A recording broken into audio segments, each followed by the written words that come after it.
So hello guys, today we will be doing chapter 1 of class 9 science, that is matter in our surroundings. Guys, हम हर एक topic, हर एक word को detail में पढ़ेंगे, हर एक चीज़ को समझने की कोशिश करेंगे, बट स्टिल अगर कोई भी कंफ्यूजन रहती है तो please mention in the comment section. Okay, let's begin with the topic. Chapter start करने से पहले ये जानना बहुत ज़्यादा ज़रूरी है कि हम पढ़ किस बारे में रहे हैं, यानी मैटर होता क्या है. सराउंडिंग मतलब तो पता है हमें, आसपास. मैटर हमारे सराउंडिंग्स में, एटमॉस्फेयर में क्या होता है. कोई भी चीज़ जिसकी कोई स्पेस घेरता है, स्पेस ऑक्यूपाई करता है, या उसका कुछ मास होता है यानी वेट होता है, हम उसको क्या बोलते हैं, मैटर. इसकी science definition: anything in the universe that occupy space and had mass. Okay, example: air, water, sand, clouds and so on. Now you would be having confusion कि एयर हमारी जो है वो मैटर क्यों है. एयर हमारी matter इसलिए है क्योंकि अगर आप एयर को किसी भी कंटेनर में डालोगे तो आप उसको ऑब्जर्व करोगे कि उसका वेट है, ठीक है. या फिर आप एयर का अपने नॉर्मली रूम में देखो तो कुछ ना कुछ तो पोल्यूशन है ना एयर का, तभी हम पास आउट कर पा रहे हैं. ओके, सो नेक्स्ट पढ़ेंगे हम कॉन्सिक्वेंस ऑफ मैटर. अब जो हमारे अर्ली फिलोसफर्स थे उनके हिसाब से हर एक लिविंग थिंग और नॉन लिविंग थिंग वो 5 बेसिक थिंग से बनी है, जो क्या बोलते हैं, पंच तत्व. क्या बोलते हैं, पंच तत्व, 5 तत्व. वो है air, water, earth, sky and fire. इन सब को मिला के क्या बनता है हमारा, 5 तत्व. और ये सारे क्या बनाता है पंच तत्व, हर एक लिविंग थिंग और नॉन लिविंग थिंग, ठीक है. और हम लिविंग और नॉन लिविंग को क्या बोल सकते हैं, मैटर, क्योंकि वो स्पेस ऑक्यूपाई करेगा और उसका कुछ वेट होगा. इसलिए जो हमारे नॉन लिविंग और living thing that is matter जो होता है हमारा, वो इन 5 कॉन्स्टिट्यूएंट से बना है. अब हम पढ़ेंगे physical nature of matter. This is the most important topic, और यू कैन रादर से the questions always come from this topic. तो उसको स्टार्ट करने से पहले बहुत ज़्यादा ज़रूरी है जानना कि जो हमारा मैटर है वो कॉन्टिन्यूस होता है या पर्टिकुलर होता है, ठीक है. अब इस बारे में आप 2 मिनट लेके फटाफट सोचें, इस डायग्राम को भी ध्यान से देखें, आपको आंसर पक्का मिलेगा.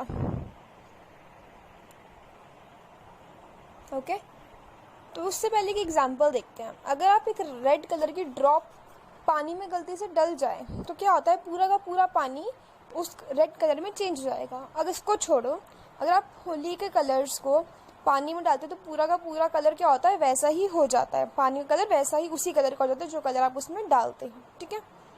ऐसा क्यों होता है, जो पार्टिकल्स होते हैं रेड कलर के, वो पार्टिकल्स ऑफ वाटर के साथ मिक्स हो जाते हैं, अच्छी तरह से क्या हो जाता है, मिक्स. इसलिए वो पूरा का पूरा वैसे का वैसे ही कलर अटेन कर लेता है, ठीक है. तो इससे आपको क्या लगता है कि जो हमारा मैटर है वो कॉन्टिन्यूअस है, पर्टिकुलेट है. Just think for it. हाँ, जो हमारा मैटर है वो पर्टिकुलेट होता है नेचर में, मतलब वो जो कंस्टेंट होता है पार्टिकल वो हमारा, वो अगर हम माइक्रोस्कोपिक इमेज से देखें तो उसमें छोटे छोटे पार्टिकल्स होते हैं, वो कॉन्टिन्यूस नहीं होता, पर्टिकुलेट होता है. जैसे हमने पिछली स्लाइड में देखा था, जो क्यूब होता है हमारा, हम उसको माइक्रोस्कोप से देखा तो उसमें बहुत सारे पार्टिकल्स थे, यानी एटम्स थे. पार्टिकल्स किससे बना होता है, एटम से, ठीक है. हर एक मैटर पार्टिकल एटम से बना होता है. अब सेकेंड क्वेश्चन आता है कि जो हम पार्टिकल्स पढ़ रहे हैं उनका साइज क्या होता है. जो हम पार्टिकल्स पढ़ रहे हैं उनका साइज क्या होता है.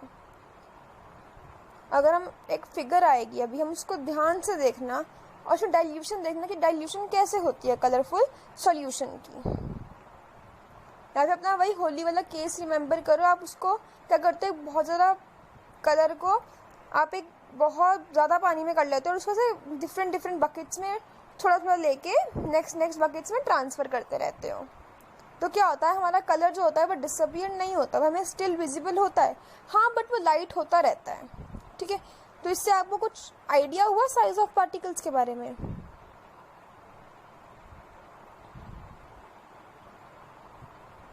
क्या सिग्निफाई करता है आपको, जल्दी सोचो फटाफट.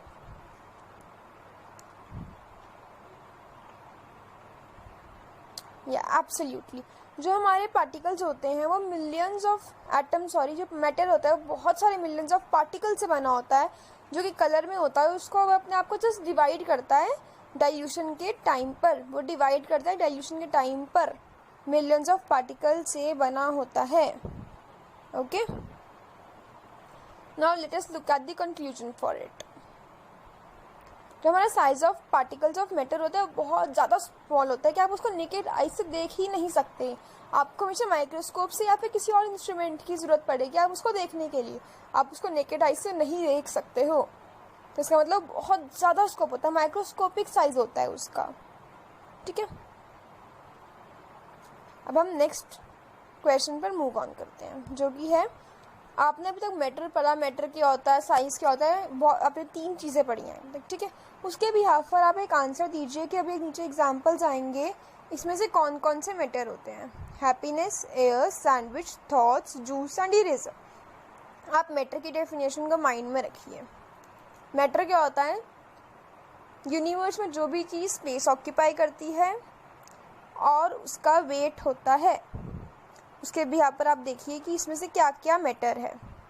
Okay, just giving you 2 minutes for thinking for this.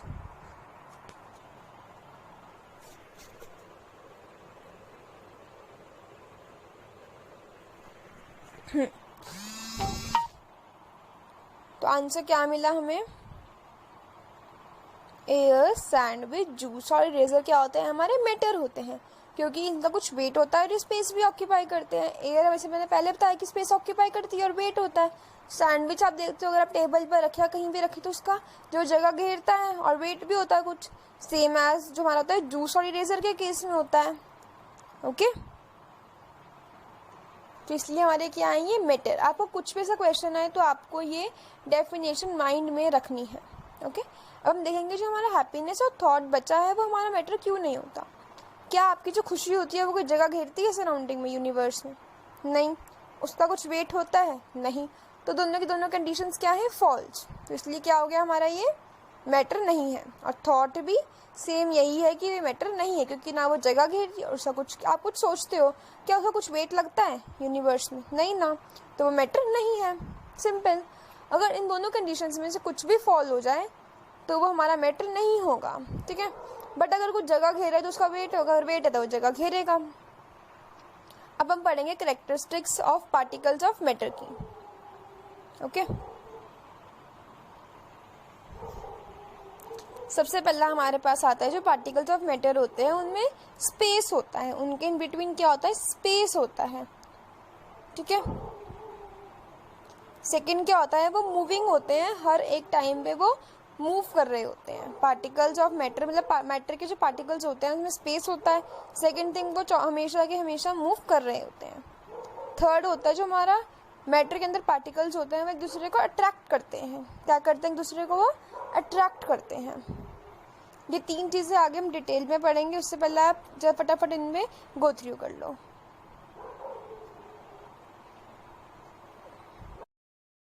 तो हम पढ़ेंगे स्टेट्स ऑफ मैटर।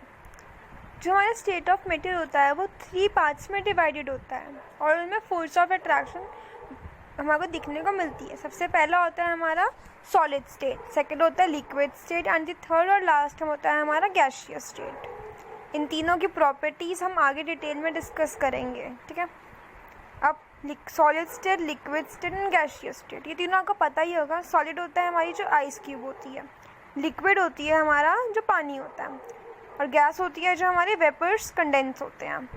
अब सबसे पहली बारी आती है हमारी सॉलिड स्टेट की। सॉलिड स्टेट यानी जो हमारी आइस वाली स्टेट होती है। ठीक है, अब इसकी प्रॉपर्टीज़ हम पढ़ेंगे और इसकी मेनली जो 3 प्रॉपर्टीज़ हैं बहुत ज़्यादा इंपॉर्टेंट है, जो हम आगे सबसे पहले 3 पॉइंट्स पढ़ेंगे। सबसे पहला है कि दे हैव स्पेसिफिक शेप। जब तक हमारी आइस क्यूब रहती है और वाटर में वो चेंज नहीं होती तब तक वो हमारी क्या होती है, स्पेसिफिक शेप। या आप और कुछ एग्जांपल ले सकते हो, पेन, पेंसिल की डेफिनेट शेप होती है और उनकी डिस्टेंट बाउंड्रीज भी होती हैं। ठीक है, definite shape and distant boundaries. और थर्ड होता है हमारा they have a volume. Volume मतलब उनका कुछ वेट होता है। ठीक है, और उनमें सबसे ज़्यादा क्या होती है, लेस काइनेटिक एनर्जी होती है हमारी सॉलिड्स में। काइनेटिक एनर्जी होता है जो कि एनर्जी हमारी पोजेस होती है मूवमेंट के कारण, और वह अरेंज होते हैं ऑर्डर में, और उनकी जिस इस तभी हमारे को क्या चलता है, इनकी एक स्पेसिफिक शेप होती है, इनको हम कंप्रेस भी नहीं कर सकते हैं, यानी दबा भी नहीं सकते हैं। जो फोर्स ऑफ अट्रैक्शन मतलब एक दूसरे को इकट्ठा करके रखने की जो पावर होती है, फोर्स होती है, वो मैक्सिमम हमारी सबसे ज़्यादा सॉलिड्स में देखने को मिलती है और इनमें ज़्यादा से ज़्यादा स्पेस नहीं होता है, इसलिए हम इनको कंप्रेस मतलब दबा भी नहीं सकते हैं। ये भी एग्जाम्पल हमारे जो नीचे पिक्चराइज हो रहा है, अब इनको देख सकते हैं। क्या इनमें से आप किसी की शेप चेंज कर सकते हैं, उनकी वॉल्यूम चेंज कर सकते हैं, या उनकी काइनेटिक एनर्जी को चेंज कर सकते हो, या फोर्स ऑफ अट्रैक्शन, या फिर कंप्रेस कर सकते हो उनको, ठीक है। अब इन सब प्रॉपर्टीज़ के बिहाफ पे क्या आप लोग आंसर दे सकते हो कि rubber band, sponge and salts, इन तीनों के अंदर हमारा सॉलिड्स कौन कौन से हैं? Take 2 minutes and think for it. Yes, absolutely right. जो हमारे तीनों के तीनों एग्जाम्पल्स हैं, ये हमारे सॉलिड्स होते हैं। रबर बैंड और स्पॉन्ज होता है वो तभी शेप चेंज करते हैं जब हम उन पर फोर्स अप्लाई करते हैं, बट वो डेफिनेट शेप में तो रहते हैं ना अपनी एक। और सॉल्ट को अगर हम शेप चेंज करते हैं कंटेनर का, बट अगर हम उसे किसी और कंटेनर में चेंज करते हैं, बट वो ग्रेन्स होते हैं, उसकी इसलिए डेफिनेट शेप होती है। अब हमारी सेकंड आती है लिक्विड स्टेट, यानी पानी वाली स्टेट। लिक्विड्स की हमारे पास जो प्रॉपर्टीज लिस्टेड हैं वो होती हैं। सबसे पहली property, they have fixed volume. उनके फिक्स्ड वॉल्यूम होती है, मतलब जो उनकी क्वांटिटी होती है वो फिक्स रहती है। Second, they do not have definite shape. उनकी जो शेप होती है वो डेफिनेट नहीं होती। आप पानी को किसी भी कंटेनर में डाल के रख दो तो हमेशा शेप चेंज करता है। आप उसे गिलास से किसी और शेप की चीज़ उसमें कन्वर्ट कर दो तो उसकी क्या होगी, शेप चेंज हो जाएगी। और जो फोर्स ऑफ अट्रैक्शन लिक्विड में होती है वो कम होती है सॉलिड्स के कंपैरेटिव में, इसलिए जो हमारी लिक्विड्स होते हैं वो इजीली फ्लो कर सकते हैं, हम उनको कंप्रेस भी नहीं कर सकते हैं, इसलिए उनको क्या बोलते हैं, फ्लूइड्स बोलते हैं।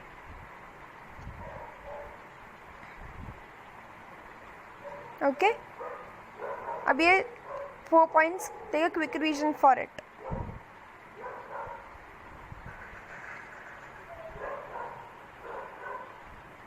अब हमारे पास नेक्स्ट प्रॉपर्टी आती है, जो पार्टिकल्स ऑफ लिक्विड्स होते हैं हम अपने आप को अरेंज नहीं करते हैं, और इसलिए क्या होता है, लिक्विड्स को हम किसी भी कंटेनर में डालते हैं उसकी शेप चेंज हो जाती है, और ऐसा हमारे को सॉलिड्स के केस में देखने को नहीं मिलता है।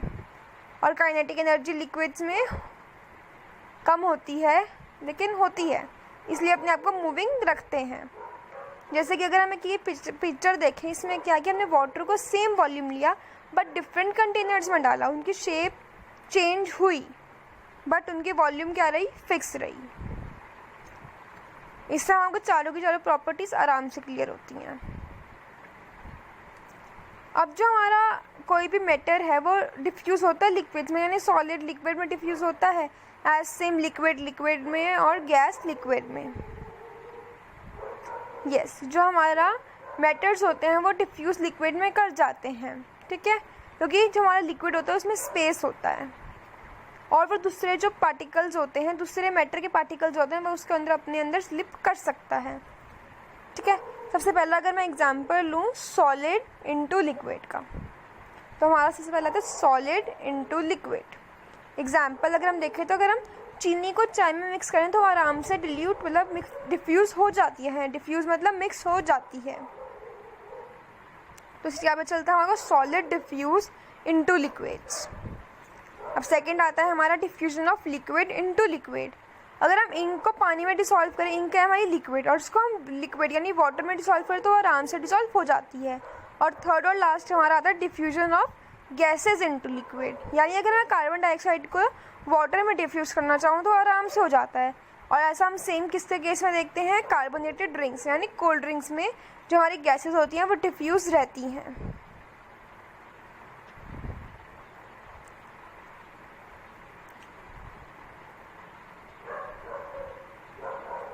अब नेक्स्ट टॉपिक हमारा आता है गैसियस स्टेट का। गैसियस स्टेट यानी वेपर्स वाली स्टेट।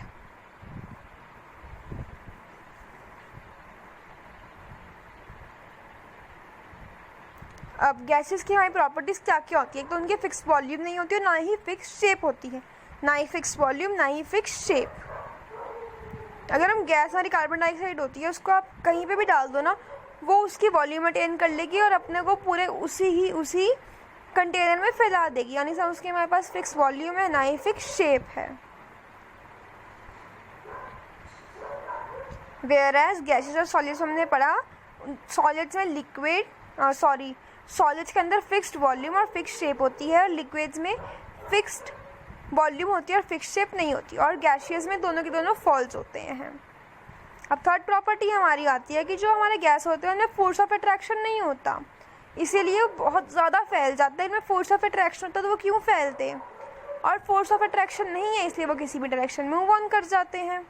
और अगर उसका मैं छोटे से कंटेनर में डालूँ तो वो उसी में ही पैक हो जाएंगे, यानी उसमें वो कंप्रेस हो जाएंगे। उसको आराम से मैं कंप्रेसर है किसी भी स्मॉल कंटेनर में डाल सकती हूँ या कोई भी बड़े कंटेनर में डाल सकती हूँ।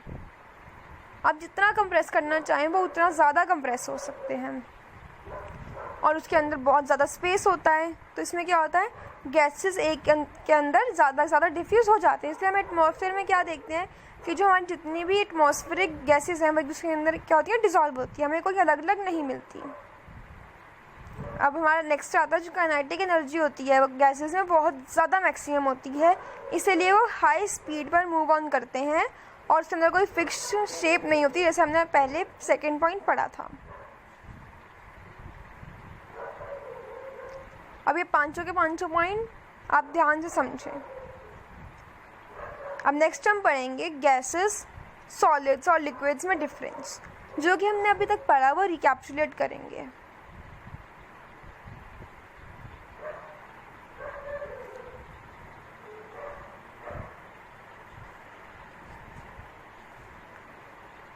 होपली आपको अभी तक सारा समझ में आया हो, बट अगर कोई भी डाउट होगा तो आगे पिक्चर से आपको आराम से क्लियर हो जाएगा। सबसे पहला कॉलम है हमारा सॉलिड्स का, सेकंड है हमारा लिक्विड का, थर्ड है हमारा गैसियस का। Take a quick look at this. ये जितना अभी तक कराया है ये उतना ही है।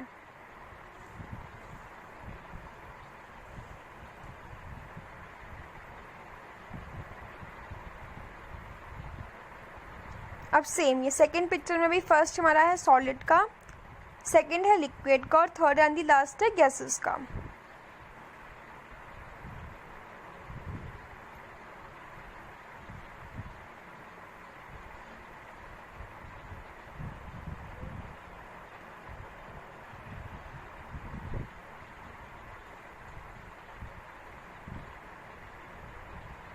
होप आपको सारा का सारा चैप्टर समझ में आया होगा, बट स्टिल कोई भी डाउट है don't forget to mention in the comment section. If you like the video don't forget to click on the like button and also subscribe the channel.